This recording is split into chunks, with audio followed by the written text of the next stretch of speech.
자, 이번에 이제 혼동입니다. 물건의 소멸 중에서 혼동은 병존할 수 없는 두 가지 이상의 권리가 한 사람에게 귀속이 됐을 때 보존 가치가 없는 권리가 있으면 그 보존 가치가 없는 권리를 소멸시켜 버리는 겁니다. 이건 말소 등기 없이도 소멸했다고 인정이 되는 거예요. 이걸 혼동이라고 얘기합니다. 두 가지 이상의 권리가 같은 사람에게 귀속됐어야 한다라고 하는 거하고, 그 중에서 소멸하는 권리는 보존 가치가 없는 권리여야 한다라고 하는 거하고 두 가지 요건이 필요한 건데, 자, 가장 간단한 예는 소유권과 제한 물건이 같은 사람에게 귀속이 됐을 때 제한 물건은 보존 가치가 없게 되는 게 일반적이에요. 그래서 먼저 갑이 소유하고 있던 어떤 물건이 있는데, 두 번째 을이 여기에 전세권을 가졌다든지 지상권을 가졌다든지 저당권을 가지고 기타 제한물건 다 마찬가지예요. 그런데 가장 많이 거론이 되는 게 전세권, 지상권, 저당권 이런 거거든요. 이런 걸 가지고 있던 사람이 세 번째 소유권도 취득하게 됐다는 얘기예요. 그래서 이게 지워졌다. 자, 이때 을은 소유권을 가지고 있으니까 소유권 안에는 지상권이나 전세권이나 저당권과 같은 이용가치와 교환가치가 다 포함이 되어 있죠. 그럼 이거 하나만 있으면 이걸 다 행사할 수 있는 건데 이걸 별도로 가질 필요가 없잖아요. 이때는 이것이 혼동으로 소멸한다 라고 얘기를 하는 거예요. 지워지지 않았지만 저 권리는 보존할 필요가 없기 때문에 무조건 소멸한 것으로 취급을 해요. 둘 사이에 매매계약을 통해서 취득을 했기 때문에 이게 소멸하는데, 혹시 그 매매계약이 무효 취소 해제 내지는 해제 조건이 완성이 돼서 원인 무효가 돼버렸다. 그럼 이건 없었던 게 돼버리잖아요. 그럼 혼동도 없었던 것으로 다시 부활이 됩니다. 아시겠죠? 이 중에서 혼동으로 소멸하지 않는 권리가 있어요. 그 권리는 뭐죠? 점유권하고, 점유권은 항상 모든 권리와 병존한다 라고 얘기를 합니다. 점유권하고 광업권이에요. 토지에 대한 광업권은 토지 소유권과 언제나 별개의 권리인 거예요. 광업권자가 자기가 광업권을 취득한 그 토지에 대해서 소유권을 취득했다 그래서 광업권이 소멸하는 거 아닙니다. 그 광업권만 팔 수도 있고 소유권만 다시 별도로 팔 수도 있는 거예요. 그래서 얘네들은 혼동으로 소멸하지 않는 권리다. 여기는 혼동이 있다 없다? 여기는 혼동이 없다. 자, 이게 이제 기본인데 이게 예외가 있어요. 혼동과 같은 모습이 나타났지만 소멸하지 않는 예외가 있어요. 혼동으로 소멸해야 되는 권리가 제3자 권리의 목적이 되어 있다든지 혼동으로 소멸하는 권리와 다툼이 있는 후순위 권리자가 있을 때, 그럼 그 혼동으로 소멸하는 권리는 소멸하지 않는 경우가 있습니다. 자, 그럼 먼저 후순위 권리자가 존재할 때 혼동으로 소멸하는 권리가 보존 가치가 생기는 경우가 있는데, 저당권이 성립했고 병에 저당권이 성립하고 난 다음에 을이 소유권을 취득해 버렸다 이렇게 한번 보면요, 이거하고 똑같은 모습이 을이 저당권 가지고 있다가 거기에 대해서 소유권 취득한 거잖아요. 여기도 을이 저당권 가지고 있다가 소유권을 취득했는데 문제는 중간에 제3자가 또다시 저당권을 갖게 됐죠. 그럼 이때 이 저당권은 보존 가치가 있다고 보는 거예요. 혼동으로 소멸하지 않는다.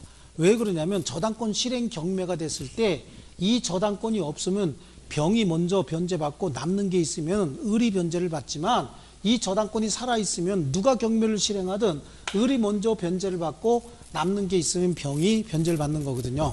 그래서 이때는 저 저당권은 보존 가치가 있다고 보는 겁니다. 또 하나가 있어요. 또 하나는 혼동으로 소멸하는 권리가 제3자 권리의 목적이 된 경우라고 하는데, 갑이 소유자고 이때 등장하는 권리는 전세권 아니면 지상권이에요. 왜냐하면 전세권이나 지상권은 저당권의 목적으로 할 수 있죠. 그래서 여기는 부기등기로 2의 1, 그래서 병이 여기에 저당권을 가졌다 이렇게 얘기를 합니다. 그렇다고 한다면 이 저당권은 2번에 있는 전세권이나 지상권을 목적으로 하는 등기죠. 예, 그래요. 이랬다가 세 번째 을이 소유권을 취득해 버렸다라고 하는 거야. 그럼 을이 소유권을 취득했으면 요거 빠지면 또 이 모습하고 똑같잖아요. 그 혼동으로 소멸해야 되는데 이게 혼동으로 소멸해 버리면 저당권도 같이 소멸하죠. 부기등기니까 운명을 같이 하는 거니까요. 같이 소멸해 버리면 을 입장에서는 씩 웃겠죠. 오, 샀더니 돈 안 갚아도 될 일이 생겼네. 이럴 수도 있잖아요. 그래서 이때는 제3자의 권리를 보호하기 위해서 혼동으로 소멸하지 않는다라고 얘기를 합니다. 요거하고 비슷한 모습이긴 하지만 또 혼동으로 소멸하는 경우가 있어요. 모습만 비슷했지 실제로는 혼동으로 소멸하는 경우가 있는데, 먼저 순서가 바뀌어 있는 거예요. 저거하고. 이것도 이거 안 지워줬다고 나중에 질문하는 사람 분명히 있을라. 갑이 소유자고, 두 번째 병이 저당권자고, 세 번째 을이 저당권을 취득하고 난 다음에 네 번째 을이 소유권을 취득해버렸다라고 하는 거죠. 저기하고 차이는 경매가 실행이 됐을 때 저 앞에 있는 건 을이 먼저 배당받고 병이 나중에 배당을 받죠. 근데 이 뒷부분에 있는 건 경매가 누가 경매를 실행했든 병이 먼저 배당받고 남는 게 있으면 을이 배당을 받는데, 이때 을은 저당권자로 배당을 받든 소유권자로 배당을 받든 금액은 똑같잖아요. 저건 보존할 가치가 없다고 보여지는 거죠. 그래서 이건 혼동으로 소멸해요. 아시겠죠? 혼동으로 소멸하고요. 또 하나, 저거하고 모습은 똑같은데 권리 변동의 원인이 상속이었다는 거예요. 갑이 소유자였고, 이 을이 저당권자였고, 3 병도 저당권자였고, 4 을이 소유권을 상속받았다는 얘기예요. 그럼 사망했다 그 얘기겠죠? 이때는 이거 소멸해야 하네요. 소멸합니다. 여기는 두 가지가 발생하는 거예요. 채권과 채무가 서로 혼동합니다. 그 채권의 혼동이 발생하는 거고, 채권의 혼동으로 피담보 채권이 소멸하면 담보 물권은 무조건 무효죠. 이걸 뭐라 그래요? 부종성이라고 얘기하잖아요. 부종성의 원칙, 이렇게 해서 두 가지가 발생하게 되는 거예요. 자, 요 밑에 거는 없다고 보고 갑하고 을 사이만 한번 보세요. 자, 갑이 소유자인데 을에게 저당권을 설정해 줬다는 얘기는 을이 갑에게 돈 빌려줬다는 얘기잖아요. 저당권 설정 등기가 돼 있다는 얘기는 피담보 채권의 존재도 추정이 된다고 얘기를 했죠. 그러니까 을이 갑에게 돈을 빌려줬으니까 갑이 을에게 저당권을 설정을 해줬을 텐데, 이후에 갑이 아버지였나 봐요.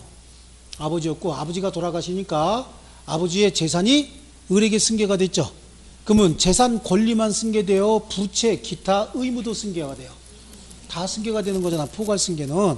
그러니까 갑이 을에게 줘야 될 돈이 을이 갑에게 받아야 될 돈이었잖아요. 이게 또 헷갈려요, 여기서. 그래서 채권과 채무가 같은 사람에게 귀속이 되면 채권, 채무는 서로 혼동에 의해서 소멸해버리는 거예요. 아시겠죠? 채권, 채무가 소멸했다는 얘기는 피담보 채권이 소멸했다는 얘기입니다. 피담보 채권이 소멸하게 되면 부종성의 원칙상 담보 물권은 무조건 무효가 됩니다. 아시겠죠? 그래서 여기는 채권의 혼동과 또 부종성의 원칙상 소멸하게 된다, 저당권은. 아시겠죠? 그래서 저당권과 소유권이 혼동한 게 아니라 채권과 채무가 혼동해서 피담보 채권이 소멸했고, 부종성의 원칙에 의해서 저당권이 소멸한다. 이게 가장 정확한 답인 거예요. 이렇게 소유권과 제한물권 사이의 혼동에 관한 법리는 제한물권과 그 제한물권을 목적으로 하는 또 다른 제한물권 사이의 혼동에도 그대로 준용이 된다. 무슨 소리인지 알아들었어요? 맨날 할 때마다 똑같은 말을 해도 제한물권과, 그러니까 이게 말이 잘 안 되고 이해가 잘 안 되면 집에 가서 100번이고 200번이고 해내야 돼요. 어저께 어떤 분이 저하고 상담을 해요. 상담을 하는데 다 되는데 2차까지 다 된대요. 전 성적이 다 나오는데 이상하게 등기법에서 작년에 작년에 시험 봤던 문제는 나오기만 하면 틀린다는 거야. 그래서 그게 뭐가 이상하냐고. 이상해요, 안 이상해요? 하나도 모르니까 틀리는 거지. 그럼 어떻게 해야 돼? 100번이고 200번이고 해내야지 뭐. 그렇죠? 계속 앉아갖고 이상하게 틀려요. 하나도 안 이상한 거야. 뭐 이상하게 틀려. 모르니까 틀리지. 그럼 내가 그 부분이 모른다는 거 확실히 알았잖아요. 그럼 알 때까지 끝장을 봐야지 맞는 거지. 참 이상하네. 그 다음에 또 보면 또 맞아? 더 이상해지지. 끝장을 보고 해야지. 끝장을 보고. 아시겠죠? 그러니까 이렇게 소유권과 제한물권 사이의 혼동에 관한 법리는 소유권과 제한물권 사이의 혼동에 관한 법리잖아요. 이런 거. 혼동에 관한 법리는 제한물권과 그 제한물권을 목적으로 한 또 다른 제한물권 사이의 혼동에도 그대로 준용이 된다. 이게 말 문제로 나오면 더 어려운데 사례 문제로 나오면 굉장히 쉬워요. 제한물권과 그 제한물권을 목적으로 한 또 다른 제한물권 사이의 혼동이 뭐냐. 자, 갑이 소유자고요. 이 을이 전세권자나 지상권자인데 2의 1 병이 여기에 저당권을 가지고 있다가 그래서 여기에 지워지고 병이 여기에 전세권이나 지상권을 가지게 됐다는 얘기예요. 그럼 자기 권리에 자기가 저당권 가진 게 되잖아요. 그럼 이건 가질 필요가 없죠?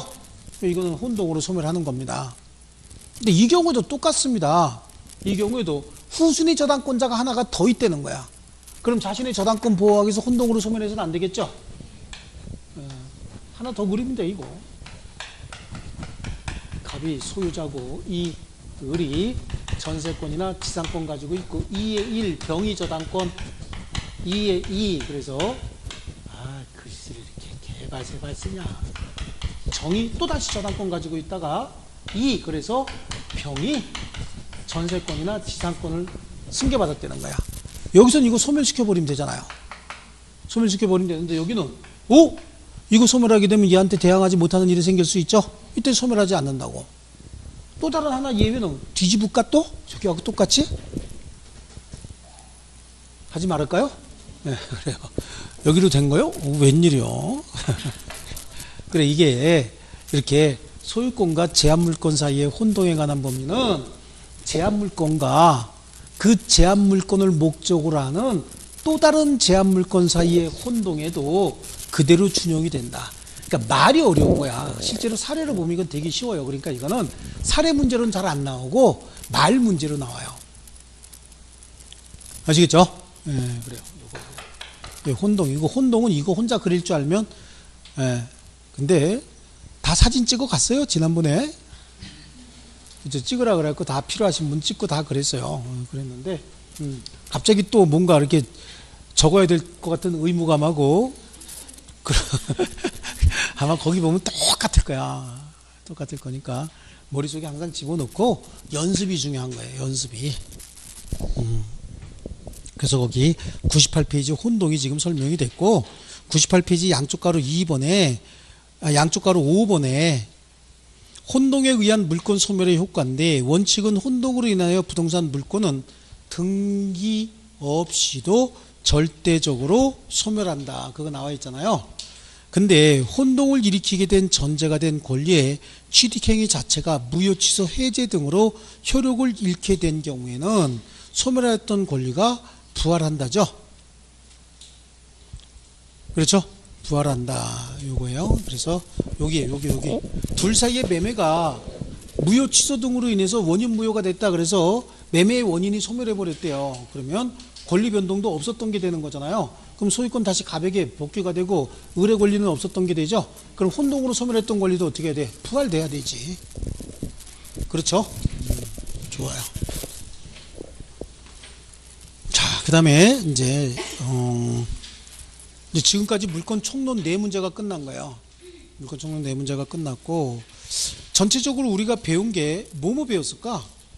먼저 물권의 의의 공부했죠. 물권 총론에서 물권의 의의. 그래서 물권이란 뭐냐? 그래서 물권 법정주의와 일물 일권주의 처음에 공부했죠. 물권 법정주의와 일물 일권주의 요거 했고 그 다음에 물권의 변동에서 오늘부터 배운 거야.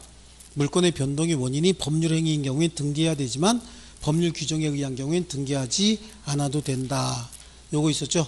요거 하나 하고 그 앞에 더 중요한 거 했는데 물권적 청구권 했죠?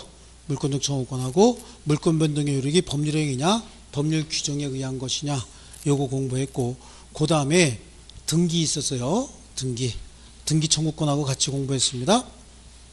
등기하고 등기 청구권 공부했죠. 그 다음에 뭐 한 거예요 지금? 혼동 공부한 거예요.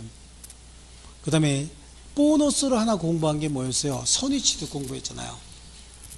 그런데 이 중에서 우리 물권적 청구권 이건 거의 나온다고 봐야 돼요. 물권적 청구권. 그 다음에 186조인지 187조인지 즉 등기해야 되는지 등기 없이도 물권 변동의 효력이 생기는지 요거 하고 그 다음에 등기의 효력 공부한 거 있었죠? 그 다음에 여기 나오는 지금 혼동 요거 4개, 4개 중에서 3개 정도는 여기서 걸려요. 아시겠죠?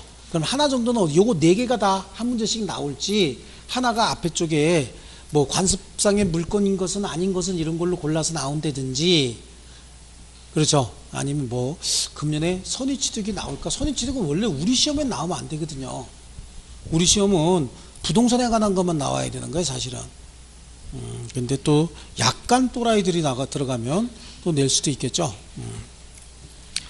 자, 이제는 우리 점유권하고 소유권 한번 할게요. 점유권하고 소유권을 본질적인 물건이라고 하는데, 원래 이 점유권은 말이에요, 가장 나중에 성립한 물건이에요. 물건 중에서 제일 나중에 생긴 물건이 이 점유권인 거예요. 점유권은 관념적 지배권이면서 굉장히 좀 추상적입니다. 그래서 어떤 물건에 대한 사실상 지배 상태를 권리로 인정할 필요가 있어서 그걸 물건으로 인정해 준 걸 점유권이라고 얘기해요. 물건에 대한 뭐라고요? 사실상 지배 상태다, 이렇게 얘기를 합니다. 자, 내가 여기다가 시계를 풀러놓고 갔다. 보니까 민법 선생 시계네, 다음 주에 오면 줘야 되겠다. 그래서 누군가 주웠대요. 집에 가져가야 되겠다 그러면 안 돼요. 다음 주에 줘야 되는 거죠. 예, 그래서 가지고 다니는데 옆에 있는 사람이 보고서 그거 네 거냐? 아니다. 그럼 빌렸냐? 아니다. 그럼 내놔. 사용 수익권도 없고 소유권도 없잖아요. 그럼 내놔. 그럼 그 사람한테 줘요, 안 줘요? 안 줘요? 왜? 내가 먼저 사실상 지배했잖아요. 내가 먼저 사실상 지배한 권리도 상대방에게 쓸데없는 소리 하지 말라고 그러고 배타적으로 권리를 행사할 수 있죠. 그 권리 이름을 뭐라고 붙여야 되느냐, 고민하다가 갖다 붙인 걸 뭐라 그런다? 점유권이다. 그러니까 점유권은 물건에 대한 사실상 지배 상태일 뿐인 거예요. 그 지배 상태가 실제 점유할 권리가 있어서 지배하고 있는 경우도 있지만 점유할 권리 없이 지배하고 있는 경우도 있거든요. 그래서 사실상 지배 상태 자체를 권리로 인정해 준 걸 점유권이다. 그러니까 권리의 내용이 뭐라고요? 없어. 권리의 내용이 없다고. 그냥 사실상 지배 상태일 뿐이기 때문에 권리의 내용이 없어요. 권리의 내용이 없으니까 다른 권리하고 충돌해요, 안 해요? 충돌하지 않기 때문에 혼동도 없는 거예요. 권리의 내용이 없으니까 등기할 방법이 없는 거예요. 우리 물건 중에서 등기되지 않는 물건이 뭐가 있어요? 점유권, 유치권, 질권이잖아요. 질권은 동산에 대한 배타적 지배권이니까 동산은 등기부가 없죠? 예? 질권, 동산에 대한 약정담보 물건을 질권이라고 해요. 그래서 질권 등기 안 되거든요. 유치권, 법정담보 물건으로서 등기 안 되죠. 그것도 결국은 뭐야? 점유만 할 권리거든. 질권도 점유만 하는 권리예요. 점유권도 그 자체가 그렇죠, 사실상 지배 상태일 뿐인 거예요. 그래서 등기가 안 되는 겁니다. 아시겠죠? 그래서 점유권도 내용이 없어서 등기가 안 돼. 등기할 내용이 없어요. 그냥 사실상 지배 상태일 뿐입니다. 그러면 사실상 지배라고 하는 거 있잖아요. 사실상 지배라고 하는 게 도대체 뭐냐라고 하는 거예요. 물건에 대해서 직접적으로 실력 행사하고 있으면 이게 사실상 지배죠. 근데 물건에 대해서 직접적으로 실력 행사는 하지 않고 있어도 사실상 지배를 인정하는 경우가 있어요. 그래서 그걸 점유에 관념하다라고 얘기를 해요. 점유에 관념하는 3가지로 나눠서 볼 수가 있어요. 물건에 대해서 직접적으로 실력 행사는 하지 않지만 관념적으로 우리 머릿속의 생각으로 저 물건은 저 사람 지배하에 있다라고 보여지면 이걸 점유권을 인정할 필요가 생겼다라고 하는 거예요. 그래서 그걸 점유 보조 관계, 점유 매개 관계, 그 다음에 상속인의 점유, 이렇게 3가지로 나눠요. 점유 보조 관계는 어떤 사람이 있는데 또 다른 사람이 이 사람의 지시나 명령을 받아서 이 물건을 사실상 지배하고 있는 거야. 지배 명령. 그리고 그 명령에 얘는 뭐 하는 관계죠? 복종을 하는 관계다. 그런 거야. 지시 명령하는 자와 복종하는 자가 있다라고 하는 겁니다. 그럼 얘는 얘 의사에 따라서 이걸 지배하는 게 아니라 누구 의사에 따라서? 갑의 의사에 따라서 지배하고 있는 거거든요. 어떤 물건을 사실상 지배하고 있는 자는 지배하고자 하는 의사는 있어야 점유권이 인정이 되는 거예요. 지배하고자 하는 의사를 점유 설정 의사라고 얘기를 하거든요. 점유 설정 의사 없이 단순히 그냥 가지고만 있다. 얘처럼 단순히 가지고만 있다. 그럼 이때는 점유권이 인정이 된다, 안 된다? 안 된다라고 하는 거예요. 그래서 얘를 뭐라고 얘기해요? 점유 보조자 그래요. 이 얘기하면 또 이제 웃는데, 학교 다닐 때, 저는 고등학교 다닐 때 여학교가 하나가 있었고 가는 과정에 여자 고등학교가 2개가 있었어요. 그리고 우리 학교야. 버스 타면 가는 과정에 이렇게 여자 중학교 하나, 여자 고등학교 2개, 그 다음에 우리 학교, 또 다른 학교도 이렇게 있었어요. 그래서 버스에서 내리면 도대체가 주머니가 아주 그냥 터져나가려고 그래. 가방하고. 왜? 쪽지가 나 아주 살 수가 없었다고. 아니 못 봤으면 말을 하지 말아야지. 왜 비웃고 날려? 못 봤으면서. 그래요. 그 물건들에 대해서 나에게 점유권이 없는 거야. 점유 설정 의사가 없었어요. 집어넣었던 사람이 보니까 이거 너무 많다. 그럼 어떻게 다시 회수해 갈 수도 있는 거예요. 점유 설정 의사 없이 그냥 내 지배하에만 들어와 있죠. 그래서 그 물건에 관해서 내가 점유 보조 관계에 있을 수 있는 거예요. 이 사람도 점유 설정 의사 없이 단순히 지배만 하고 있잖아요. 사실상 실력 행사만 하고 있죠. 이 사람은 점유자라고 안 그러고 점유 보조자라고 하고, 얘를 통해서 지배하고자 하는 의사가 있는 이 사람만을 점유자로 보는데, 점유자가 누구냐라고 하는 것만 알면 되고, 이 사람은 점유 보조자고, 점유 보조자는 아무것도 안 되는 우울한 애예요. 그래서 점유 보조자가 시험에 나오면 무조건 안 된다, 상대방이 될 수 없다, 허용하지 않는다, 무조건 그래야 돼. 아시겠죠? 이 사람은 되는 거 딱 하나 있어요. 자력구제만 합니다. 누군가가 물건을 뺏어가지고 도망가면 쫓아가고 뺏어올 수 있는 권능은 있는 거예요. 이 점유 보조자였다. 그런데 이 점유 침탈 여부는 누구를 보고 판단해야 되냐면 점유 보조자를 보고 판단하는 겁니다. 얘가 점유를 뺏겼다는 거야. 이 사람은 지금 여기 와서 공인중개사 공부 듣고 있어요.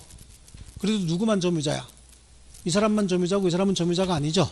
근데 점유를 뺏겼대. 물건을 어떤 놈이 가지고 도망을 갔다는 거야. 그럼 누구 물건을 뺏긴 거예요? 갑의 물건을 뺏긴 거야. 그러니까 점유를 침탈당했는지 여부는 이 사람이 점유를 침탈당하면 이 점유도 침탈이 된 겁니다. 그래서 점유 침탈 여부는 누굴 보고 판단한다? 보조자를 보고 판단한다. 여기 이제 점유 보조 관계. 그 다음에 점유 매개 관계가 있는데, 점유 매개 관계는 둘 사이에 어떠한 법률 관계가 하나가 설정이 돼서 물건을 현실적으로 지배는 의뢰하고 있는 거야. 그런데 이 의뢰 지배는 갑의 지배로부터 완전히 벗어난 지배라고 볼 수가 없는 겁니다. 말이 어려우니까 임대차 가지고 한번, 임대차 계약이 체결이 됐다. 임대차를 한번 설명을 한번 해볼게요. 그럼 이 사람은 뭐라고 불러? 임대인. 이 사람은 임차인이라고 얘기를 하죠. 현재 물건을 사실상 지배하고 있는 건 임차인이죠. 임차인인데, 임차인의 목적물에 대한 지배는 임대인 갑의 지배로부터 완전히 벗어난 독립된 지배라고 할 수가 없는 거예요. 그렇죠. 이걸 주거 목적으로 빌려줬다. 그래서 2년 동안 쓰기로 했다. 그런데 임대인이 어느 날 가서 보니까 이걸 무언가 하면서 노라스로 쓰고 있더라죠. 무언가 하면서 노라스 이걸로 쓰고 있더라. 그럼 임대인 깜짝 놀라죠. 그래서 뭐 하는 짓이야? 방 빼 이렇게 되겠죠. 그럼 방 빼 그러면 방 빼고 돌려줘야 돼. 이거 뭔지 몰랐어 또 그래? 이렇게 읽는 거예요. 이렇게 룸사롱이라고. 그렇죠. 뭔가 하면서 노는데 맞죠? 이게 세종대왕님이 정해준 거예요. 세종대왕님이. 그래서 룸사롱이라고 해라. 원래 세종대왕님이 무언가 하면서 노라스로 해라 그랬던 거예요. 근데 걔네들이 무언가 하면서 노라스, 이게 이런 거 몰라요?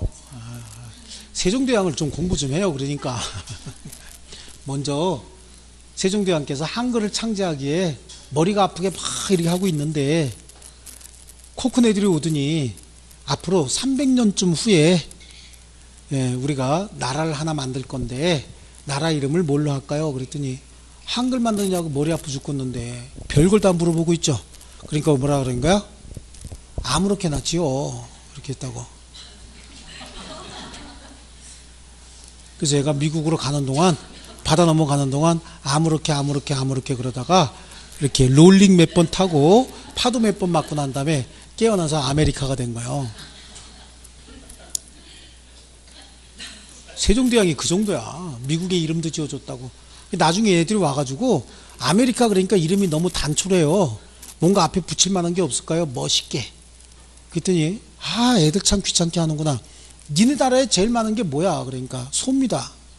그러면 소집 많으니까 우사로 해. 우사. 그쵸? 그래서 우사가 된 거라고. 만들어줬다니까. 우사. 세종대왕께서 소 많은 나라 그래서 우사 이렇게 만들어준 거라고. 맞죠? 그 다음번에 와가지고 우리 이렇게 노는 문화가 있는데 이거 이름을 뭘로 할까요? 그랬더니 야 무언가 하면서 노는 데라며. 그냥 무언가 하면서 놀았으로 해. 그래서 이렇게 적어주셨어. 근데 그 다음번에 가면서 그때는 또 바람이 얼마나 세고 파도가 얼마나 센지 펼쳐놓고 이거 안 잊어먹으려고 무언가 하면서 놀았어 그러다가 바람이 하도 불어갖고 팡 엎어져갖고 막 떼굴떼굴 굴르다가 이거 다 없어진 거야 이게. 근데 대왕께서 지어주신 이름을 잊어버렸잖아. 이거 어떡하지? 그러다 보니까 다행히 먹으로 쓴 그게 여기 찍혀 있었던 거지. 그래갖고 찍힌 대로 읽으니까 룸사롱이요. 별거 다 가르쳐주네. 자, 그래서 임대인이 보니까 무언가 하면서 노라스를 쓰고 있다는 거예요. 그럼 방 빼라고 하겠죠? 그럼 당장 빼야 되잖아요. 임대차 계약을 해지해버렸다라고 하는 거야. 그러다 보니까 임차인의 목적물에 대한 점유는 임대인의 점유로부터 완전히 벗어난 점유라고 볼 수 없어요. 그래서 얘가 목적물을 점유하고 있다라고 해서 얘를 뭐라고 불러요? 직접 점유자라고 하고 얘를 간접 점유자라고 하는데, 직접 점유자가 더 좋아요? 간접 점유자가 더 좋아요? 간접 점유자가 훨씬 더 좋은 겁니다. 자, 이것도 점유 보조 관계하고 거의 비슷한 게, 직접 점유자가 제3자로부터 점유를 침탈당했대요. 그럼 간접 점유자의 점유가 침탈당한 거야. 점유를 침탈당했는지 여부는 누굴 기준으로 봐야 돼요? 직접 점유자를 기준으로 봐야 되는 거야. 직접 점유자가 이 점유물을 제3자 병에게 임의로 양도했는데, 제3자 병은 갑의 집안과 서로 왼수 집안인 거예요. 갑이 보니까 우와 이건 말도 안 되는 소리거든. 이게 말도 안 되는 소리니까 야 너, 얘는 로미오 집안이고 여기는 무슨 집안이요? 줄리엣 집안이라고. 그럼 줄리엣도 여기를 보니까 아니 이게 무슨 이런 집이 다 있어. 그렇죠? 서로 간에 도저히 만날 수 없는 그런 집안이잖아요. 그래도 을이 임의로 점유를 인도했기 때문에 을이 점유를 침탈당하지 않았으면 갑의 점유도 침탈당한 게 아니에요. 아시겠죠? 점유 침탈 여부는 얘들, 현실적으로 실력 행사를 하고 있는 애들을 기준으로 점유 침탈 여부를 따져야 되는 거야. 만약에 얘네들이 점유를 침탈당했다 그러면 점유 침탈자에게 얘는 당연히 점유권에 의해서 점유보호 청구권 행사할 수 있죠. 그렇죠? 네, 그래요. 만약에 얘가 점유물을 횡령을 해서 얘한테 그냥 줬대는 거야. 그럼 점유물 횡령 자체는 점유의 침탈이 아니잖아. 얘를 기준으로 봐야 되니까. 그럼 점유물 반환 청구권 행사할 수는 없는 거예요. 여기도 마찬가지야. 이 병이 갑하고는 왼수 집안인데 을이 스스로 점유를 얘한테 인도했다든지 아니면 병으로부터 사기를 당해서 점유를 인도한 경우에도 이건 점유 침탈이 아니기 때문에 이 사람 점유보호 청구권 행사할 수 없는 거예요. 만약에 점유보호 청구권을 만약에 점유를 침탈당했다고 한다면, 즉 누가 을이 병으로부터 점유를 침탈당해서 점유를 뺏겼다고 한다면 을도 점유권에 기한 점유보호 청구권 행사할 수 있지만 이때는 갑도 점유보호 청구권을 행사할 수는 있어요. 다만 점유보호 청구권을 행사할 때는 나한테 직접 반환해라가 아니라 한 단계 거쳐야 되는 거야. 누구에게? 직접 점유자에게 점유를 반환해라. 근데 직접 점유자가 점유를 반환받지 못한다든지 점유 반환을 거부하는 경우엔 그러면 그때는 나에게 반환해라 라고 할 수 있어요. 그러니까 제3자와 관계에 있어서 간접 점유자도 점유보호 청구권을 행사할 수 있는데 제3자에게 점유보호 청구권을 행사하려면 직접 점유자의 점유가 침탈당했어야지. 제3자가 목적물의 점유가 있는 게 제3자의 목적물에 대한 점유가 간접 점유자의 의사에 반한다라고 하더라도 직접 점유자의 점유가 침탈된 것이 아니라면 점유보호 청구권을 행사할 수는 없다. 아시겠죠? 그 다음에 갑과 을 사이에서는 을의 점유가 우선인 거야. 직접 점유자와 간접 점유자 사이에서는 간접 점유자보다는 직접 점유자의 점유가 우선입니다. 그러니까 직접 점유자는 간접 점유자에게 점유보호 청구권도 행사할 수 있고 자력구제권도 행사할 수 있어요. 하지만 간접 점유자는 직접 점유자에게 점유보호 청구권도 행사할 수 없고 자력구제권도 행사할 수 없다. 이거는 이제 예를 들면 직접 점유자인 임차인이 시장을 갔다 오는데 집에 문을 여니까 화장실에서 누군가 샤워하는 소리가 들려요. 그래서 낭구님이 오셨나 보다 그러고 문 열어봤더니 갑이 샤워하고 있는 거야. 뭐 하시는 거예요? 라고 물어보겠죠. 그럼 뭐래요? 나도 소유자 아니냐, 나도 간접 점유자니까 나도 좀 쓰자라고 얘기하는 거야. 그러면 직접 점유자인 을은 간접 점유자에게 당장 나가세요 라고 할 수 있어요. 근데 안 나가고 계속 거품 좀 빼고 라고 하면 어떻게 해요? 예, 옷을 다 갖다 던져버리고 머리끄댕이 잡아서 쫓아버릴 수도 있어요. 자력구제도 할 수 있다고. 아시겠죠? 알몸으로 쫓겨나는 거예요. 그런데 이때 알몸으로 쫓겨났던 갑이 다시 들어와서 임차인 을의 머리끄댕이를 잡아채서 내보내고 샤워를 마저 할 수는 없다고. 아시겠죠? 그러니까 직접 점유자는 간접 점유자에게 점유 보호 청구권도 행사할 수 있고 자력구제권도 행사할 수 있지만 간접 점유자는 직접 점유자에게 점유 보호 청구권도 행사할 수 없고 자력구제권도 행사할 수 없다. 다만 제3자에게는 직접 점유자의 점유가 침탈된 경우에 하나요, 간접 점유자도 점유 보호 청구권 행사할 수 있다. 다만 간접 점유자는 자력구제권은 행사할 수 없어요. 아시겠죠? 그래서 여기는 간접 점유자가 시험에 나오는데 간접 점유자 나오면 무조건 다 되는 사람이라고 해야 돼요. 뭐든지 다 된다라고 얘기해야 됩니다. 아시겠죠? 뭐든지 간접 점유자는 다 된다. 이것도 되고 저것도 되고 요것도 되고 다 허용한다. 아시겠습니까?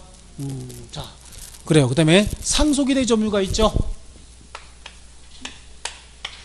갑이 목적물을 점유하고 있다가 갑이 사망하게 되면 그 상속인 을이 갑의 점유를 승계하게 되는데 이거는 당연히 상속인이 점유를 승계하는 건 당연해요.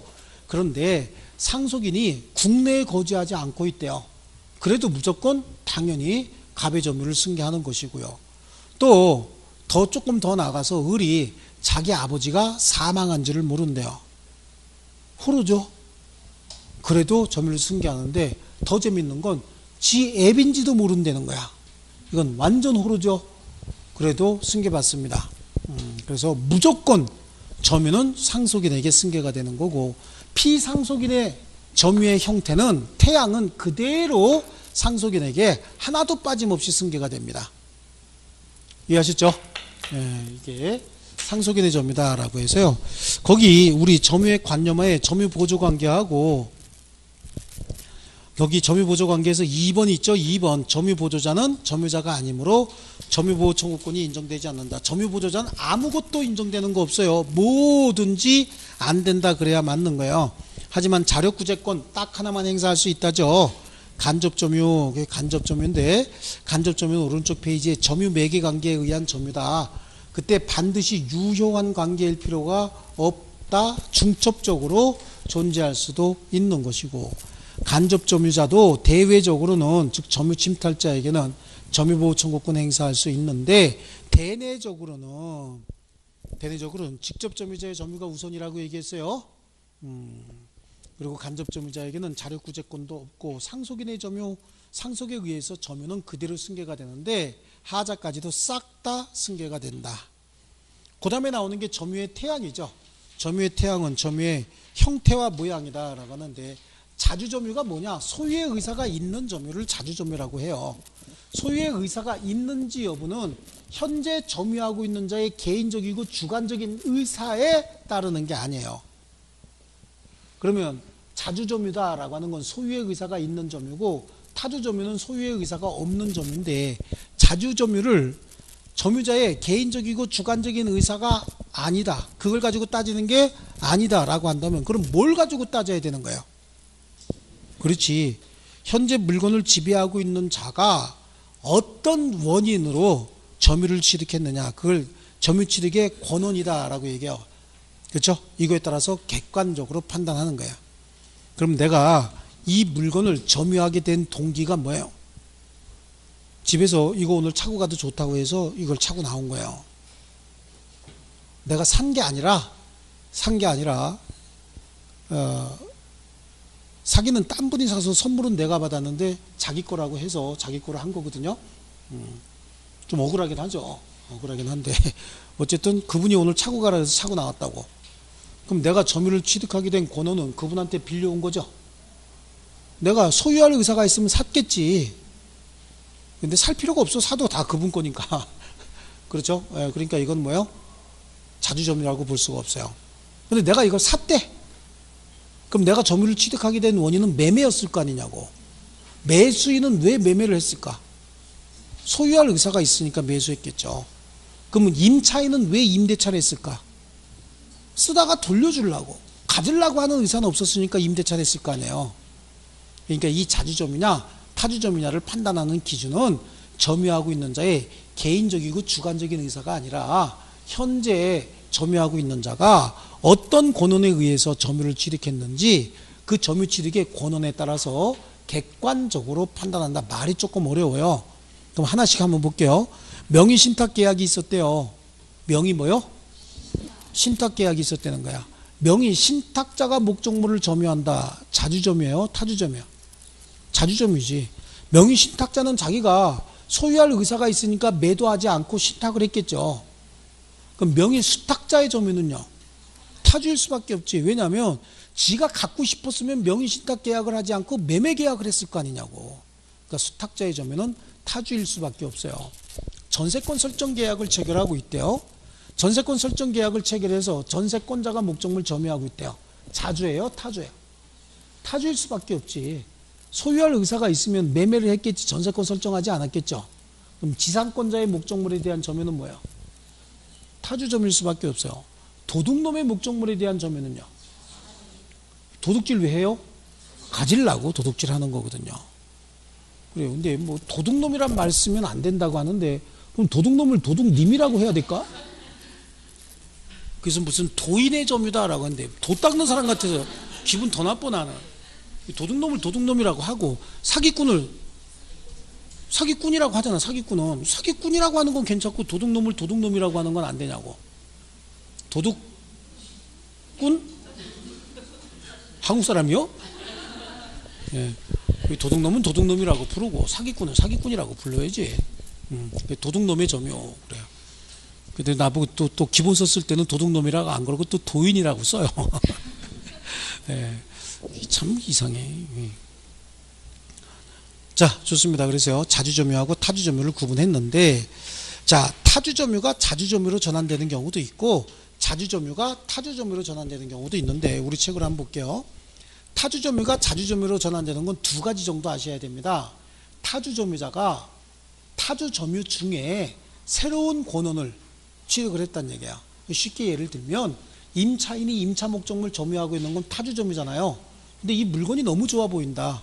그러니까 아직 임대차 기간이 남아있는데 나한테 파세요라고 얘기를 한 거예요. 그래서 임대인이 임차인에게 팔아버렸다는 겁니다. 그러면 소유권 이전 등기는 나중에 1년 있다 해주기로 하고 오늘 매도를 해버렸대요. 그럼 임차인은 지금까지는 임차인으로 점유했지만 그때부터 매수하는 순간부터는 매수인으로 점유하는 거죠. 그렇죠? 그럼 매수인의 점유는 이제 자주점유가 되는 거지. 지금까지는 대충 예를 들어서 집을 임대차 했대요. 이사 가는 날이 1년 남았어. 지금 인테리어 뭔가 서로 바꿔야 돼. 10만 원짜리 해? 100만 원짜리 해? 10만 원짜리 해? 왜? 나중에 반납해야 되는 거니까 1년밖에 안 살 거잖아. 그러니까 좋은 거 안 하죠. 근데 매매 계약을 체결했다. 어저께까지는 10만 원짜리 갖다 붙여야 되겠다라고 했는데 매매 계약을 체결했다. 근데 소유권 이전 등기는 아직 못 받았다. 근데 1년 있다 받기로 했대요. 그럼 아직 소유자는 아니죠. 하지만 점유는 무슨 점이요? 자주점이야. 그러면 인테리어 할 때 10만 원짜리 갖다 붙여, 100만 원짜리 갖다 붙여. 100만 원짜리 갖다 붙여도 아깝지가 않지. 그렇죠? 그런 거야. 마음가짐이 완전히 달라지는 겁니다. 그래서 자주점유로 전환이 되는 것이고요. 또 타주점유자가 자신에게 점유를 시킨 자에 대하여 소유의 의사표시를 해버렸다는 거야. 자신에게 점유를 시킨 자에 대해서 소유의 의사표시를 한 이후의 점유는 무슨 점이요? 자주점이다. 자, 요거는 이제 예를 하나 들면 조금 쉽게 이해할 수 있어요. 갑하고 을 관계에서 을이 임차인인 거야. 을이 임차인인데 을이 어느 날 일기를 아버지의 일기를 봤다고. 근데 거기 보니까 이 집은 내 집이고 내가 친구에게 맡겨놨다. 나는 얼마 살지 못할 것 같고 내 아들이 30이 넘으면 내 아들에게 주라고 내가 친구 이름으로 해뒀다. 이걸 발견했네. 감동의 도가니죠. 그래. 그 다음에 뭐라 그러는 거야? 아저씨, 저거 30이 넘었고 이미 이거 내 거 됐네요. 이제부터 내가 소유하겠습니다. 라고 소유의 의사표시를 하고 난 다음부터 점유는 소유권 취득하는 게 아니에요. 점유는 무슨 점이다? 자주점유로 바뀐다. 아시겠죠? 이제 자주점유로 바뀐다. 왜 자신에게 점유를 시킨 자에게 소유의 의사표시를 명시하라고 돼 있냐면 이런 일기를 발견했어도 얘가 여기다가 맡겨놓고 그 다음에 돈 빌려가고 이거 대물로 변제했을 수도 있잖아요. 그럼 그 다음에 이 사람이 증거를 제시할 수도 있죠. 그러니까 얘한테 표시를 해줘야 된다는 거예요. 혼자 조용히 가고 지 이름으로 소유권 이전 등기나 보존 등기했다고 해서 타주가 자주로 바뀌는 것은 아니다. 아시겠죠? 또 상속은 절대적으로 새로운 권원이 될 수 없다. 이것까지요. 자, 그리고 자주에서 타주로의 전환은요, 인도 의무가 있는 매도인의 점이다. 이렇게 해요. 그래서 목적물에 대한 인도 의무가 생기고 난 다음에 매도인의 점이다. 그러면 매도인이 목적물 돈 다 받았다는 거예요. 그럼 목적물 인도해 줘야 되죠. 근데 인도하지 않고 계속해서 점유하고 있다. 이제부터는 타주점인 거예요. 마찬가지입니다. 경매 절차가 진행해서 경락인이 경락대금을 완납해 버렸답니다. 그럼 전 소유자는 목적물 인도해 줘야 되겠죠. 그때부터는 뭘로 바뀌어요? 타주로 바뀌는 거고, 매수인의 점유는 뭐라 그랬어요? 자주점유라 그랬잖아요. 매수인이 목적물 점유하고 있다가 매매계약이 해제가 돼버렸다는 거야. 매매계약이 해제가 되면 원상회복해 줘야 되죠. 받은 거 돌려줘야 되잖아요. 그때부터 뭘로 바뀌어요? 타주로 바뀌는 거야. 무효취소는 부당이득만 반환하면 되기 때문에 부당이득 반환으로서 반드시 물건을 꼭 돌려줘야 되지 않아도 되는 경우가 있다고. 그래서 무효취소는 다툼이 있지만 해제는 다툼이 없어요.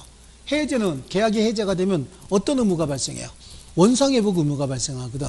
그래서 계약이 해제된 이후부터 매수인의 점유는 뭘로 바뀐다? 타주로 바뀐다. 그 다음에 거기 103페이지 3번에 나와 있는 게 토지의 점유자가 이전 토지 소유자를 상대로 토지에 대한 소유권 이전 등기 청구 소송을 제기했다가 패소 확정이 되었다는 사실만으로 자주가 타주로 전환되는 것은 아니다. 자, 목적물을 점유하고 있는 자의 자주 점유는 추정이 되는 거잖아요.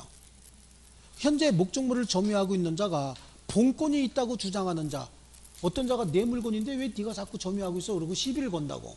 시비를 걸면은 현재 점유하고 있는 자는 자주 점유가 추정이 되니까 어떻게 하면 되는 거야? 가만히 있으면 되는 거죠. 씩 웃으면 돼. 신경질 낼 것도 없는 거야. 그냥 씩 웃으면 되는데, 그럼 약을 넣으면 걔가 소송을 제기할 거 아니냐고. 그럼 내비두면 되는데 괜히 걔가 자꾸 와서 껄쩍거리니까 어떻게 했어요? 한 방에 끝낸다고 지가 소송을 제기한 거죠. 그랬다가 자주점유가 입증이 안 됐다고. 현재 물건을 점유하고 있는 자는 자주점유가 추정이 되고 자기 스스로가 자주점유를 입증할 필요가 없는데 입 다물고 있으면 될 텐데 떠들었다고. 떠들어도 자주점유죠. 떠들다가 입증이 안 됐어. 그래도 자주점유인 거야. 그냥 가만히 있으면 되는 거예요. 그렇죠? 그래서 스스로의 자주점유의 권한을 주장했다가 입증이 되지 않았다. 그렇다고 해서 자주가 타주로 바뀌는 건 아니다. 다만 상대방이 점유에 관한 소를 제기해서 상대방이 입증을 해버린 거야. 자주점유가 아니라고. 그럼 그때는 뭘로 바뀌어요? 타주 점유로 바뀌는 거예요. 상대방이 입증하면 타주 점유로 바뀌는 거고, 자기 스스로가 입증하려고 했다가 입증이 안 됐다라고 해서 타주로 바뀌는 것은 아니다.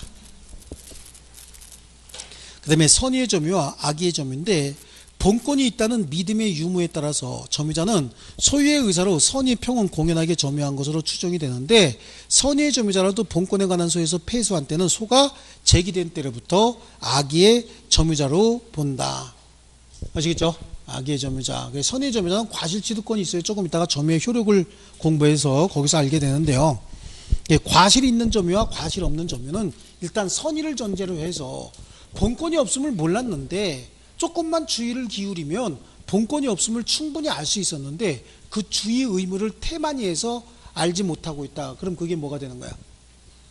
과실이 있는 점이에요. 선이지만 과실이 있는 점이다. 이렇게 얘기하는데, 주의를 다해서 충분히 살폈는데도 알 수 없었다. 그럼 그걸 뭐라 그래요? 무과실의 점이다. 이렇게 얘기를 합니다. 자, 그런 정도 보시고 넘겨보시면 이제 점유의 취득과 점유의 상실 나오죠. 이것도 거진 간단하게 보면 돼. 이것도 신경 쓸 거 없이 가만히 한번 보세요. 점유는 직접 점유와 간접 점유가 있어요. 이것도 시험에 나왔던 적은 한 번도 없고 또 시험에 나올 내용도 아니에요. 직접 점유를 원시 취득하는 경우도 있고 승계 취득하는 경우도 있죠. 간접 점유를 원시 취득하는 경우도 있고 승계 취득하는 경우도 있어요. 그리고 점유를 상실하는 것도 직접 점유를 상실하는 경우도 있고 간접 점유를 상실하는 경우도 있다고. 그럼 직접 점유를 원시 취득한다. 잘 들으세요. 이거 그냥 듣고 끝내는 게 나아요. 직접 점유 원시 취득할 때는 직접적으로 점유를 시작하게 되면, 사실상 지배를 시작하게 되면 직접 점유를 원시 취득하는 거야. 사실상 지배를 시작했으니까. 그럼 내가 사실상 지배하고 있다가 이 지배를 넘겨줬다는 거야. 그럼 이분은 직접 점유를 승계 취득하게 되는 거지. 그래서 원시 취득, 사실상 지배를 시작했다. 직접 점유의 승계 취득, 그 자로부터 승계를 받았다. 간단하잖아요. 간접 점유의 원시 취득은요, 점유 매개 관계를 창설하면 되는 거예요. 임대차를 시작해서 임차인에게 목적물 인도했다. 그럼 뭐가 되는 거예요? 간접 점유 원시 취득하죠? 그럼 간접 점유의 승계 취득은요, 나는 임차인에게 목적물 반환 청구권이 있는데 목적물 반환 청구권을 양도했답니다. 그럼 간접 점유 어떻게 한 거죠? 승계 취득한 거죠. 그러면 직접 점유의 소멸, 상실은 뭐냐? 사실상 지배를 뺏겼다는 거야. 그럼 직접 점유 소멸하게 되죠. 간접 점유 소멸은 언제 이루어져요? 점유 매개 관계가 끝나면 간접 점유가 아니라 이제 무슨 점유에? 직접 점유하게 되잖아요. 간단하게 이렇게 해서 끝냅니다. 나올 것도 아니고. 네, 좋아요. 그래서 105페이지, 106페이지 이렇게 넘어가시고 다음 페이지 보시면 106페이지에 점유의 효력이 나오죠. 요거는 10분 쉬었다가 계속하겠습니다.